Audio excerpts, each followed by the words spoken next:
Students, welcome back to Edu Plus Academy. ഇന്ന് നമ്മൾ plus ടുവിൻ്റെ business studies chapter 12 long term sources of finance എന്ന് പറഞ്ഞ ചാപ്റ്ററാണ് നമ്മൾ ഇന്നത്തെ ക്ലാസ്സിലൂടെ ഡിസ്കസ് ചെയ്യുന്നത്.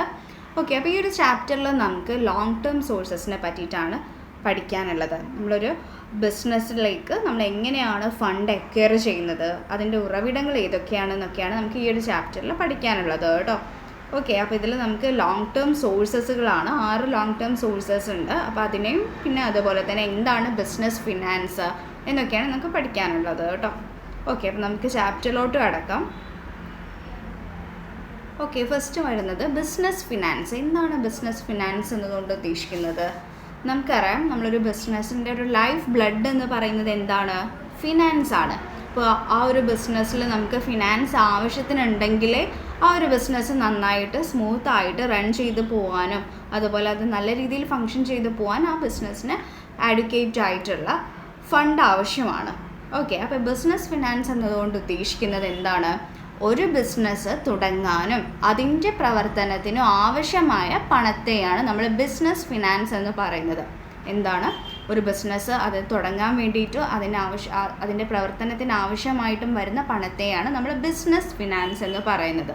ഓക്കെ, ബിസിനസ്സിന് ദീർഘകാല ഫണ്ടുകൾ ആവശ്യമായി വരുമ്പോൾ പണം സമാഹരിക്കാൻ ചില ഉറവിടങ്ങൾ തേടുന്നു. അതാണ് ഈ ഒരു ലോങ് ടേം സോഴ്സസ്. ദീർഘകാല ആവശ്യങ്ങൾക്ക് വേണ്ടിയിട്ട് ബിസിനസ്സിന് കുറച്ച് പണം സമാഹരിക്കാൻ വേണ്ടിയിട്ട് കുറച്ച് സോഴ്സസുകളെ ഡിപ്പെൻഡ് ചെയ്യുന്നുണ്ട്. ആ ഒരു ലോങ് ടേം സോഴ്സസിനെയൊക്കെയാണ് നമുക്ക് ഈ ഒരു ചാപ്റ്ററിൽ മൊത്തത്തിൽ പഠിക്കാനുള്ളത്. അപ്പം നമ്മൾ പറഞ്ഞു, ബിസിനസ് ഫിനാൻസ് എന്ന് പറഞ്ഞാൽ ഒരു ബിസിനസ് തുടങ്ങാനും അതിൻ്റെ പ്രവർത്തനത്തിനും ആവശ്യമായ പണത്തെയാണ് ബിസിനസ് ഫിനാൻസ് എന്ന് പറയുന്നത്. അതുപോലെ തന്നെ ഒരു ബിസിനസ്സിലേക്ക് നമ്മൾ ഫണ്ട് എങ്ങനെയൊക്കെയാണ് അക്വയർ ചെയ്യുന്നത്, അതിൻ്റെ ഉറവിടങ്ങൾ ഏതൊക്കെയാണ് എന്നൊക്കെയാണ് ഈ ഒരു ലോങ് ടേം സോഴ്സസ് ഓഫ് ഫിനാൻസിൽ പഠിക്കാനുള്ളത്. അപ്പോൾ ബിസിനസ്സിന് ലോങ് ടേമിലേക്ക് ഫണ്ടുകൾ ആവശ്യമായിട്ട് വരുമ്പോൾ നമ്മൾ അത് കണ്ടെത്താൻ ഉപയോഗിക്കുന്ന കുറച്ച് സോഴ്സസുകൾ ഏതൊക്കെയാണെന്ന് ആദ്യം നമുക്ക് നോക്കാം. Okay, sources of long term finance ഒരു 6 സോഴ്സസുകളാണ്. അത് ഏതൊക്കെയാണെന്ന് വെച്ചാൽ, first one capital market, second one special financial institution, third one mutual fund, fourth one leasing company, fifth one foreign sources, sixth one retained earnings. അപ്പോൾ capital market എന്താണെന്ന് നോക്കാനുണ്ട്, അതുപോലെ special financial institutions ഉണ്ട്, അത് ഏതൊക്കെയാണെന്ന് നോക്കാനുണ്ട്, മ്യൂച്വൽ ഫണ്ട്, അതുപോലെ leasing company, foreign sources, retained earnings. അപ്പോൾ ഈ ഒരു 6 സോഴ്സസുകൾ എന്തൊക്കെയാണെന്നാണ് നമുക്ക് ഫസ്റ്റ് നോക്കാനുള്ളത്. ഓക്കെ, ആദ്യം നമുക്ക് നോക്കാനുള്ളത് ക്യാപിറ്റൽ മാർക്കറ്റാണ്. എന്താണ് ക്യാപിറ്റൽ മാർക്കറ്റ് എന്നതുകൊണ്ട് ഉദ്ദേശിക്കുന്നത്? ക്യാപിറ്റൽ മാർക്കറ്റ് എന്ന് പറഞ്ഞാൽ ബിസിനസ്സിന് ദീർഘകാല ഫണ്ടുകൾ ആവശ്യമായി വരുമ്പോൾ ഓഹരികളും കടപ്പത്രങ്ങളും വിതരണം ചെയ്യുന്ന ഇത്തരം കാര്യങ്ങളെ ക്യാപിറ്റൽ മാർക്കറ്റ് എന്ന് പറയുന്നു. ഓഹരികൾ പുതുതായി വിതരണം ചെയ്യുന്നതിന് ന്യൂ ഇഷ്യൂ മാർക്കറ്റ് എന്നും നിലവിലുള്ള ഓഹരികളുടെ വാങ്ങലും വിൽക്കലും ചെയ്യപ്പെടുന്ന സ്ഥലത്തെ സ്റ്റോക്ക് എക്സ്ചേഞ്ചും എന്നും പറയുന്നു. ഓക്കെ, അപ്പം ക്യാപിറ്റൽ മാർക്കറ്റ് എന്ന് പറഞ്ഞാൽ എന്താണ്? ബിസിനസ്സിന് ലോങ് ടേം ആയിട്ട് ഫണ്ടുകൾ ആവശ്യമായിട്ട് വരുമ്പോൾ നമ്മൾ ഈ ഒരു ഓഹരികളും ഡിബഞ്ചേഴ്സും ഒക്കെ വിതരണം ചെയ്യുന്ന ഒരു ഫിനാൻഷ്യൽ ഇൻസ്റ്റിറ്റ്യൂഷൻ അഥവാ ഒരു ഫിനാൻഷ്യൽ മൂലധന വിപണിയെയാണ് നമ്മൾ ക്യാപിറ്റൽ മാർക്കറ്റ് എന്ന് പറയുന്നത്.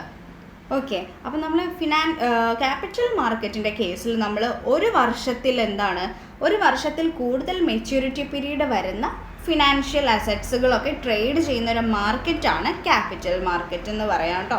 അതുപോലെ ഈ ഒരു ക്യാപിറ്റൽ മാർക്കറ്റിലേക്ക് നമ്മൾ ഫണ്ട് കൊടുക്കുന്ന പാർട്ടീസ് ആരൊക്കെയാണെന്ന് ചോദിച്ചാൽ, ഇൻഡിവിജ്വൽസ്, കോർപ്പറേഷൻസ്, അതുപോലെ ഇൻസ്റ്റിറ്റ്യൂഷൻസ്, ബാങ്ക്സ്, ഗവൺമെൻറ് ഒക്കെയാണ്. ഇവരൊക്കെയാണ് ക്യാപിറ്റൽ മാർക്കറ്റിലേക്ക് ഫണ്ട് ലെൻഡ് ചെയ്യുന്ന ആളുകൾ കേട്ടോ. അതുപോലെ ക്യാപിറ്റൽ മാർക്കറ്റ് ഇൻക്ലൂഡ്സ് എന്താണ്? New issue market, stock exchange, financial institutions, ഇതൊക്കെ അടങ്ങിയതാണ് ഒരു ക്യാപിറ്റൽ മാർക്കറ്റ് എന്ന് പറഞ്ഞാൽ. ഓക്കെ, ഇവിടെ ഒരു ക്യാപിറ്റൽ മാർക്കറ്റ് അഥവാ ദീർഘകാല ഫണ്ടുകളുടെ ഉറവിടങ്ങളായിട്ടുള്ള ഒരു പ്രധാനമായിട്ടുള്ളൊരു കാര്യമാണ് മൂലധന വിപണി അഥവാ ക്യാപിറ്റൽ മാർക്കറ്റ്. അപ്പോൾ ഒരു വിപണിയുടെ എല്ലാ ഗുണവിശേഷങ്ങളും അടങ്ങിയിട്ടുള്ള ഒരു വിപണിയാണ് ഈ ഒരു ധനകാര്യ വിപണി എന്ന് പറയുന്നത്. അപ്പോൾ ഇവിടെ വിപണനം ചെയ്യുന്ന ഉൽപ്പന്നം എന്തായിരിക്കും? ധനകാര്യ ആസ്തികളായിരിക്കും കേട്ടോ. അതുപോലെ ധനകാര്യ വിപണികളെ എന്താണ് നമ്മൾ പണം വിപണിയെന്നും മൂലധന വിപണിയെന്നും 2 ആയിട്ടാണ് തരംതിരിക്കാൻ പറ്റുക. ഓക്കെ, അപ്പോൾ ഈ ഒരു ന്യൂ ഇഷ്യൂ മാർക്കറ്റ് എന്ന് പറയുന്ന ഒരു വിപണിയുണ്ട്. അവിടെയാണ് നമ്മൾ പ്രൈമറി മാർക്കറ്റ് എന്നോ ഇതിനെ നമ്മൾ അറിയപ്പെടുന്നുണ്ട്. അപ്പോൾ ഒരു ഓർഗനൈസേഷനിൽ നമ്മൾ ആദ്യമായിട്ട് സെക്യൂരിറ്റീസ് ഇഷ്യൂ ചെയ്യുമ്പോൾ അത് ട്രേഡ് ചെയ്യുന്ന മാർക്കറ്റിനെയാണ് നമ്മൾ ന്യൂ ഇഷ്യൂ മാർക്കറ്റ് അഥവാ പ്രൈമറി മാർക്കറ്റ് എന്ന് വിളിക്കുന്നത്. അതുപോലെ സ്റ്റോക്ക് എക്സ്ചേഞ്ച് ഉണ്ട്. സ്റ്റോക്ക് എക്സ്ചേഞ്ച് എന്ന് പറയുന്നത് ഓൾറെഡി ട്രേഡ് ചെയ്ത് വെച്ചിട്ടുള്ള സെക്യൂരിറ്റീസിനെ വീണ്ടും ട്രേഡ് ചെയ്യുന്ന മാർക്കറ്റാണ് സ്റ്റോക്ക് എക്സ്ചേഞ്ച് മാർക്കറ്റ് എന്ന് പറയുന്നത്. ഓക്കെ, അപ്പം നമ്മൾ ഏതൊരു രാജ്യത്തിൻ്റെയും ഒരു ധനകാര്യ വ്യവസ്ഥയുടെ ഒരു പ്രധാന ഭാഗം അവരുടെ മൂലധന വിപണിയാണ്. അവിടെ സമ്പാദ്യങ്ങൾ നിക്ഷേപ മേഖലകളിലേക്കൊക്കെ തിരിച്ചുവിടുന്ന സ്ഥാപനവൽകൃതമായ ഒരു സംവിധാനമാണ് ഈ ഒരു മൂലധന വിപണി എന്ന് പറയുന്നത്. അപ്പോൾ ഈ ഒരു മൂലധന വിപണിയിൽ ഒരു വർഷത്തിൽ കൂടുതൽ കാലാവധിയുള്ള സെക്യൂരിറ്റികളാണ് മൂലധന വിപണിയിൽ നമ്മൾ ട്രേഡ് ചെയ്യുന്നത് എന്ന് പറഞ്ഞു. അതുപോലെ നമ്മൾ ഈ ഒരു ബിസിനസ്സിലേക്ക് ദീർഘകാല ഫണ്ടുകൾ ആവശ്യമായി വരുമ്പോൾ ഈ ഒരു ഓഹരികളും കടപ്പത്രങ്ങളും ഒക്കെ വിതരണം ചെയ്യുന്ന ഇത്തരം ഒരു മാർക്കറ്റാണ് നമ്മൾ ക്യാപിറ്റൽ മാർക്കറ്റ് കേട്ടോ. അപ്പോൾ അവിടെ ഓഹരികൾ പുതുതായി വിതരണം ചെയ്യുന്നതിനെയാണ് നമ്മൾ ന്യൂ ഇഷ്യൂ മാർക്കറ്റ് എന്ന് പറയുന്നത്. അതുപോലെ നിലവിലുള്ള ഓഹരികളെ വാങ്ങലും വിൽക്കലും ചെയ്യുന്ന ഒരു സ്ഥലത്തെയാണ് നമ്മൾ സ്റ്റോക്ക് എക്സ്ചേഞ്ച് എന്ന് പറയുന്നത് കേട്ടോ.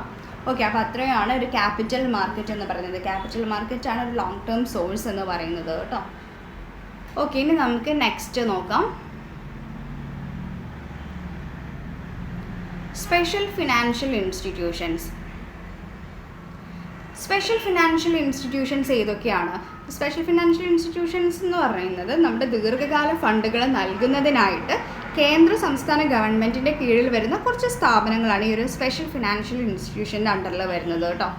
ആ സ്ഥാപനങ്ങൾ ഏതൊക്കെയാണെന്ന് നോക്കാം. ഫസ്റ്റ് ആണ് industrial finance corporation of India, IFCI. Next industrial credit and investment corporation of India, ICICI. Next industrial development bank of India, IDBI. And industrial investment bank of India, IIBI. Small industries development bank of India, SIDBI. State financial corporation, SFC. State industrial development corporation, SIDC. അപ്പോൾ ഇത് എന്താണെന്ന് വെച്ചാൽ ഈ long ടേമിലോട്ട് നമുക്ക് fund ആവശ്യമായി വരുമ്പോൾ ഈ ഒരു സെൻട്രൽ ഗവൺമെൻറ്റിൻ്റെ കീഴിൽ വരുന്ന കുറച്ച് ഇൻസ്റ്റിറ്റ്യൂഷൻസ് പ്രവർത്തിക്കുന്നുണ്ട്. അപ്പോൾ അതിൽ നമുക്ക് ഡിപ്പെൻഡ് ചെയ്യാവുന്നതാണ് ഈ ലോങ് ടേം സോഴ്സായിട്ട്. അപ്പോൾ അതിൽ വരുന്ന കുറച്ച് സ്ഥാപനങ്ങളാണ് ഈ ഒരു IFCI, ICICI, IDBI, IIBI, SIDBI, SFC, SIDC. അപ്പോൾ ഇത് നമുക്ക് എക്സാമിന് ഒബ്ജക്റ്റീവ് ക്വസ്റ്റ്യൻ ആയിട്ടും ചോദിക്കാറുണ്ട്. അപ്പോൾ ഇതിൻ്റെ എക്സ്പാൻഡ് ചെയ്യാൻ നിങ്ങൾ പഠിച്ചിരിക്കണം കേട്ടോ. അപ്പോൾ ഈ കുറച്ച് ഫിനാൻഷ്യൽ ഇൻസ്റ്റിറ്റ്യൂഷൻ തന്നിട്ട് അത് ഒബ്ജക്റ്റീവ് ക്വസ്റ്റ്യനിൽ വരാറുണ്ട്. ഓക്കെ, അപ്പോൾ ഇങ്ങനെ കുറച്ച് സ്ഥാപനങ്ങളെയും നമുക്ക് ലോങ് ടേം സോഴ്സിന് വേണ്ടിയിട്ട് ഡിപ്പെൻഡ് ചെയ്യാവുന്നതാണ്. അപ്പോൾ ദീർഘകാല ഫണ്ടുകൾ നൽകുന്നതിനായിട്ട് കേന്ദ്ര സംസ്ഥാന ഗവൺമെൻറ്റിൻ്റെ കീഴിൽ വരുന്ന സ്ഥാപനങ്ങളാണ് ഈ ഒരു സ്പെഷ്യൽ ഫിനാൻഷ്യൽ ഇൻസ്റ്റിറ്റ്യൂഷനിൽ വരുന്നത് കേട്ടോ. ഓക്കെ, ഇനി നമുക്ക് നെക്സ്റ്റ് നോക്കാം. അതർ ഇൻസ്റ്റിറ്റ്യൂഷൻസ് ഏതൊക്കെയാണ്? Life insurance corporation of India ഉണ്ട്, LIC വരുന്നുണ്ട്. General insurance corporation of India, GIC. Unit trust of India corporation of India, UTI. Export import bank of India, Exim bank. Venue capital. അപ്പോൾ ഇതൊക്കെയാണ് other ഇൻസ്റ്റിറ്റ്യൂഷൻ്റെ അണ്ടറിൽ വരുന്നതാണ് ഈ LIC, GIC, UTI, Exim bank ഒക്കെ. അതുപോലെ തന്നെ ഒരു സ്ഥാപനമാണ് വെന്യൂ ക്യാപിറ്റൽ. വെന്യൂ ക്യാപിറ്റൽ എന്ന് പറഞ്ഞാൽ നമ്മൾ പുതുതായിട്ട് ബിസിനസ് തുടങ്ങുന്നവരെ ഫിനാൻഷ്യലി ഹെൽപ്പ് ചെയ്യുന്നതും അതുപോലെ ടെക്നിക്കലി ഒക്കെ ഹെൽപ്പ് ചെയ്യുന്ന ഒരു സ്ഥാപനമാണ് ഈ ഒരു വെന്യൂ ക്യാപിറ്റൽ കേട്ടോ. പുതുതായി ബിസിനസ് തുടങ്ങുന്നവരെ സാമ്പത്തികമായിട്ടും സാങ്കേതികമായ രീതികളിലൂടെയും സഹായിക്കുന്ന ഒരു സ്ഥാപനമാണ് വെന്യൂ ക്യാപിറ്റൽ കേട്ടോ. ഓക്കെ, അപ്പോൾ അതാണ് അതർ ഇൻസ്റ്റിറ്റ്യൂഷൻ്റെ അണ്ടറിൽ വരുന്നത്. ഇനി നെക്സ്റ്റ് നമുക്ക് സോഴ്സ് നോക്കാനുള്ളത് മ്യൂച്വൽ ഫണ്ടാണ്. മ്യൂച്വൽ ഫണ്ട് എന്ന് പറഞ്ഞാൽ എന്താണ്? കമ്പനികളിൽ നിക്ഷേപങ്ങൾ നടത്തുന്നതിന് വേണ്ടി ഒരു സ്പോൺസർ ജനങ്ങളുടെ കയ്യിൽ നിന്നും വിവിധ രീതികളിലൂടെ പണം സ്വരൂപിക്കുന്നതാണ് മ്യൂച്വൽ ഫണ്ട്.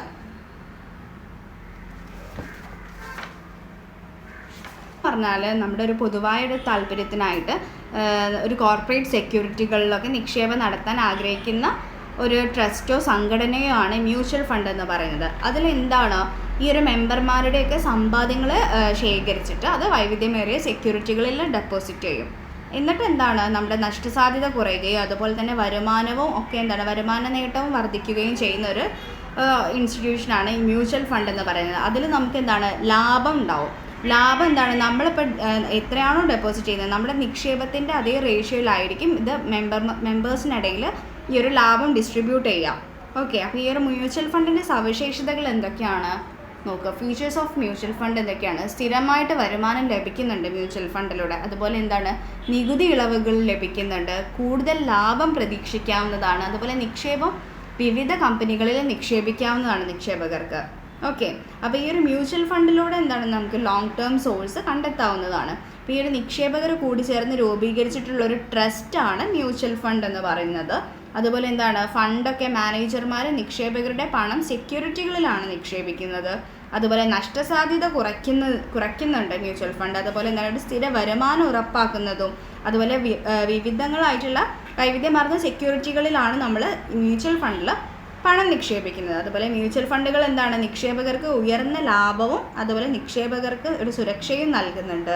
പിന്നെ മ്യൂച്വൽ ഫണ്ടിൻ്റെ കാര്യം പറയുകയാണെങ്കിൽ അതിലുണ്ടാകുന്ന ലാഭം നമ്മൾ എന്താണ്? നിക്ഷേപത്തിൻ്റെ അനുപാതത്തിലാണ് നിക്ഷേപകർക്ക് അത് വീതിച്ച് നൽകുന്നത് കേട്ടോ. ഓക്കെ, അപ്പോൾ ഇത് ഒരു ലോങ് ടേം സോഴ്സാണ് മ്യൂച്വൽ ഫണ്ട് എന്ന് പറയുന്നത്. ഓക്കെ, ഇനി നെക്സ്റ്റ് നോക്കാം. Leasing companies.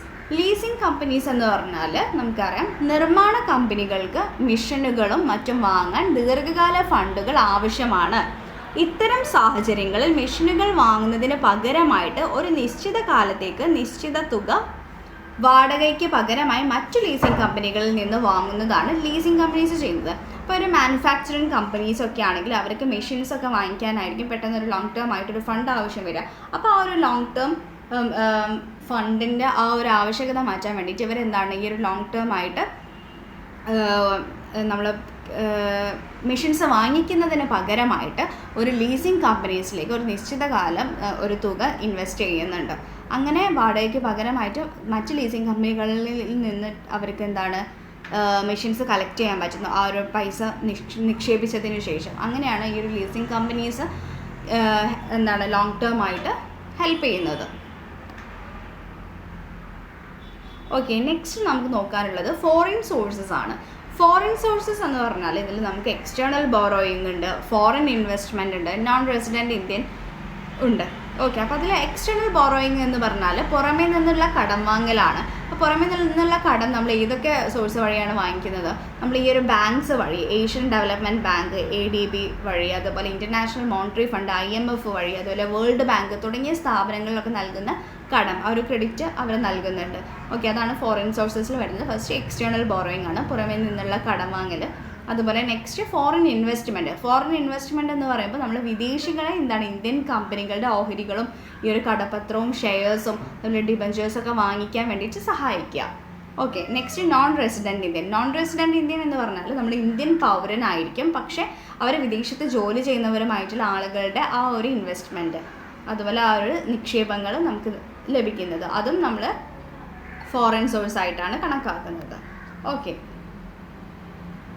നെക്സ്റ്റ് നമുക്ക് പറയാനുള്ളത് റീറ്റെയിൻഡ് ഏർണിങ്സ് ആണ്. റീറ്റെയിൻഡ് ഏർണിങ്സ് എന്ന് പറഞ്ഞാൽ അടുത്തൊരു ലോങ് ടേം സോഴ്സ് ആണ്. റീറ്റെയിൻഡ് ഏർണിങ്സ് എന്ന് പറഞ്ഞാൽ ഭാവിയിൽ വരുന്ന പെട്ടെന്നുള്ള ആവശ്യങ്ങൾ നിറവേറ്റാൻ കമ്പനികൾ ജനറൽ റിസർവായി സൂക്ഷിച്ചു വച്ചിരിക്കുന്ന വിതരണം ചെയ്യാത്ത ലാഭം ദീർഘകാല ഫണ്ടുകളുടെ ആവശ്യങ്ങൾ വരുമ്പോൾ ഉപയോഗിക്കുന്നു. ഈ ഒരു റീറ്റെയിൻഡ് ഏർണിങ്സ് എന്ന് പറഞ്ഞാൽ ഇപ്പോൾ നമ്മളൊരു കമ്പനി ഒരു സെർട്ടൈൻ എമൗണ്ട് എല്ലാ വർഷവും അവരുടെ ലാഭത്തിൽ നിന്ന് പ്രോഫിറ്റിൽ നിന്ന് ചെറിയൊരു പെർസെൻറ്റേജ് മാറ്റി വെക്കുക, ബിസിനസ്സിൽ തന്നെ റീറ്റെയിൻ ചെയ്യാമെന്ന് പറയാം. അപ്പോൾ അതെന്താണ്? അത് ഷെയർ ഹോൾഡേഴ്സിന് ഡിസ്ട്രിബ്യൂട്ട് ചെയ്യാത്ത ഒരു എമൗണ്ട് ആയിരിക്കും. അതാണ് ആ ഒരു റീറ്റെയിൻഡ് ഏർണിങ്സ് എന്ന് പറയുന്നത്. അപ്പോൾ എപ്പോഴാണോ നമുക്കൊരു ആ ഒരു ഓർഗനൈസേഷൻ അഡീഷണൽ ആയിട്ട് എന്തെങ്കിലും ക്യാപിറ്റലോ ഫിനാൻസ് എന്തെങ്കിലും ആവശ്യം വരുന്ന ഒരു സമയത്ത് ഈ ഒരു റീറ്റെയിൻഡ് ഏർണിങ്സ് വെച്ചിട്ട് അവർക്ക് അവരുടെ ആവശ്യം നിറവേറ്റാവുന്നതാണ്. അപ്പോൾ ഒന്നുകിൽ നമുക്കത് നമ്മുടെ ഓർഗനൈസേഷൻ ഒന്നും കൂടെ എക്സ്പാൻഡ് ചെയ്യാൻ അല്ലെങ്കിൽ ഒന്നും കൂടെ ഒന്ന് അതിനെ മോഡിഫൈ ചെയ്യാനൊക്കെ എന്തെങ്കിലും ഒരു ഫണ്ടിൻ്റെ ഇഷ്യൂ വരുന്ന സമയത്ത് ഈ ഒരു റീറ്റെയിൻ ഏർണിങ്സ് അവർക്ക് അങ്ങനെ തന്നെ യൂസ് ചെയ്യാൻ പറ്റും. അപ്പോൾ അത് നമ്മുടെ എല്ലാ മെമ്പേഴ്സിലോട്ടോ അല്ലെങ്കിൽ ഷെയർ ഹോൾഡേഴ്സിലോട്ടോ ഒന്നും ഡിസ്ട്രിബ്യൂട്ട് ചെയ്യാത്തൊരു എമൗണ്ട് ആയിരിക്കും. അത് കമ്പനിയിൽ നിലനിർത്തിക്കൊണ്ട് പോരുന്ന ഒരു എക്സ്ട്രാ വരുന്ന ഒരു റിസർവ് ആയിട്ട് സൂക്ഷിച്ച് വെച്ചിരിക്കുന്ന ഒരു എമൗണ്ടിനെയാണ് നമ്മൾ റീറ്റെയിൻഡ് ഏർണിങ്സ് എന്ന് പറയുന്നത്. അപ്പോൾ അതും നമുക്ക് ദീർഘകാല ആവശ്യങ്ങൾക്കായിട്ട് ലോങ് ടേം സോഴ്സ് ആയിട്ട് യൂസ് ചെയ്യാവുന്നതാണ്. ഓക്കെ, നെക്സ്റ്റ് ബാങ്ക് എന്ന് പറയുമ്പോൾ നമ്മൾ എന്താണ് കുറഞ്ഞ കാലയളവിലേക്ക് ബാങ്കുകൾ വായ്പ നൽകുന്നത് പോലെ തന്നെയാണ് കുറേ ലോങ് ടേം ആയിട്ടുള്ള പർപ്പസിലോട്ടും ബാങ്കുകൾ വായ്പകൾ നൽകുന്നുണ്ട്. ഓക്കെ, അപ്പോൾ അതാണ് നെക്സ്റ്റ് ഒരു ലോങ് ടേം സോഴ്സ് എന്ന് പറയുന്നത്. ഇനി നമുക്ക് നോക്കാനുള്ളത് non banking financial companies, NBFC, non banking financial companies.